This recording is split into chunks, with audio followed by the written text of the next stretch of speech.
What's up, guys? Welcome to Superwise. I'm John, and I just got finished watching WANDAVISION Episode 4, We Interrupt This Program. So as always, we'll talk about my quick overall non-spoiler thoughts, and then we'll dive deep into spoilers. So overall, I like Episode 4, surprisingly. And I use the word surprisingly because this morning I was reading some reactions online, and they were saying that this episode mainly focuses on Sword, Jimmy Woo, Monica Rambeau, and Darcy over Wanda and Vision. And that got me a little worried, to be honest. Because the show is called WandaVision, and I like the first 3 episodes and how they focus on Wanda and Vision, so I didn't want to stray away from that dynamic and go somewhere else. Sure, Sword could be in the episode, but I don't want it to be the main focus. That was my mentality before seeing this episode. And then I saw Episode 4, and I was pleasantly surprised. First, let's start with the cast. I love seeing Randall Park's Jimmy Woo. He was really funny in Ant-Man and the Wasp. His jokes were genuinely hilarious to me. His jokes here weren't as funny. He was more awkward than an actual comedian, but it was just still nice to see him. Same thing with Darcy, played by Kat Dennings. She was just sort of used as comic relief in the first 2 Thor movies, but still, it was nice to see her in this show, one of the MCU OGs coming back. But the main reason why I actually like this episode is because of perspective. In the first 3 episodes, we see everything through Wanda and Vision's eyes. But in this episode, we see the events that are unfolding through others' eyes. And I thought it was fascinating how they see things and how they react to it. It was just a very different, interesting point of view that kept me engaged.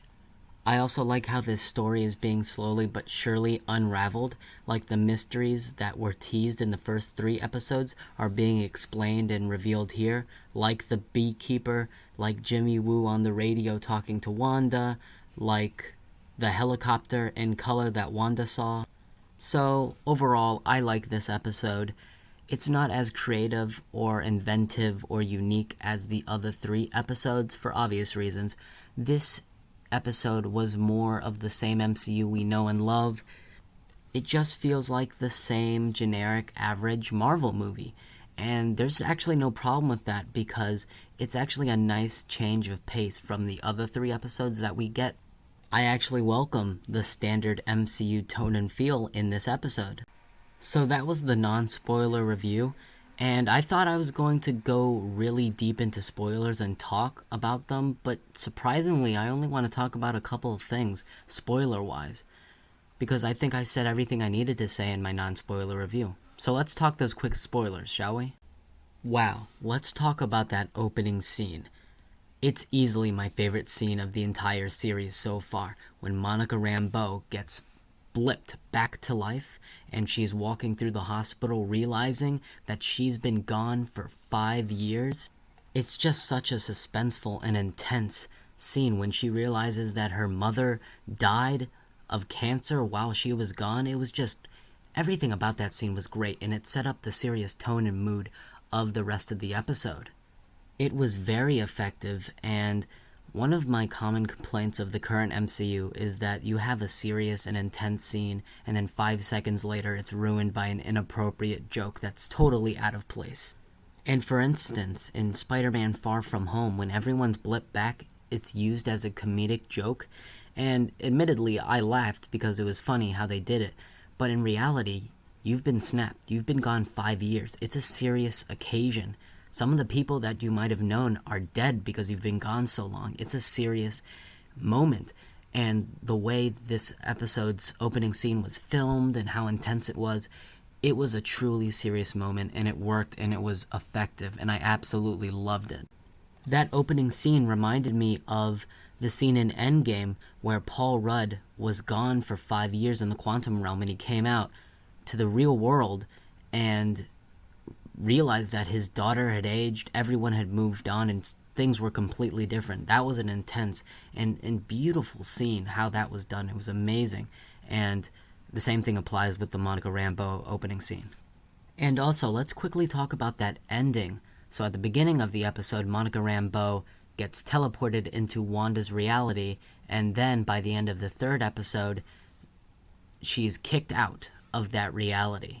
And episode 4 plays as a mystery prequel that reveals what happens up until episode 3.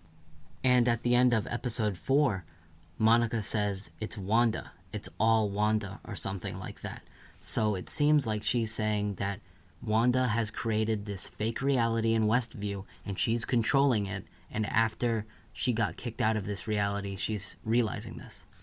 And that was honestly my first theory. People were thinking that Mephisto was controlling Wanda, and there's still a possibility that Mephisto will play into the story somehow, but I honestly don't think that Marvel will introduce literal Satan, the devil, to family-friendly audiences. I think that would be way too dark. Again, I could be wrong. He could play the villain in Doctor Strange in the Multiverse of Madness or be in WandaVision somehow, but I just don't think that Marvel will go that dark. But then again, I'm pretty sure Marvel Studios will make Ghost Rider happen at some point, and, well, he works for the devil, he works for Satan. So, who knows? But my number one theory was that Wanda was making this fake reality and she's in control of it, and that just makes the most sense, and it's the safer, more family-friendly option. But we'll just have to wait and see. Please comment down below and tell me what you thought of episode 4, We Interrupt This Program. Did you like it? Is it your favorite episode so far? What'd you like about it?